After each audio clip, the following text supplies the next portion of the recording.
loving Heavenly Father, we thank you for all your blessings, the good health, and we pray, Lord, that this event, our happiness project for creating art, may be successful, Lord. May you enlighten our minds and guide us in every journey that we take. And this we ask in your name, and in the name of the Father, the Son, and the Holy Spirit. Amen.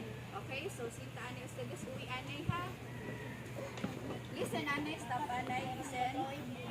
Listen everyone, so I welcome you all to this activity. So you are the few selected. So most of you mga our kids na who loves art, I'm sure. Sino ba yung mga mahilig mag-drawing dito?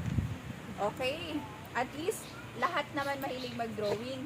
So yung purpose natin this afternoon is para malaman natin kung paano nga ba mag-painting, mag-drawing. Pero aside from that talaga, yung purpose is just to have fun and engage with each other.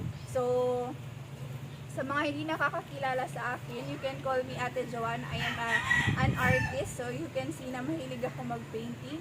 And there's a lot more. Actually, gusto ko nga sana idikit siya sa wall kaso hindi na kaya ng time sa sobrang dami. So, ngayon, bibigyan ko kayo ng mga tips para mag-drawing. Pero syempre, since konti lang yung time natin together, yung napili kong gagawin natin is painting silhouette siya. So, gagamit tayo ng pintura ngayon. And this one, yung mga drawing na ginagawa ninyo, practice lang muna siya. Okay, so yung goal natin is to have fun and to make art. So, excited ba kayo?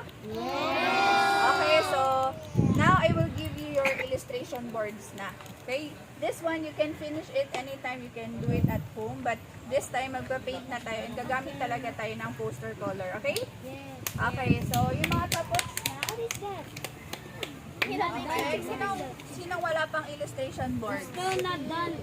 You can finish it if you like kasi you live here naman. Okay, sino pang wala? Oh, wait a minute later. So, same. Tapos sasabayan niyo ako ha, bibigyan ko kayo ng painting materials. Actually, ano natin guys? Este mga artwork di ate, pwede lang as dito sa manset na sa ilang.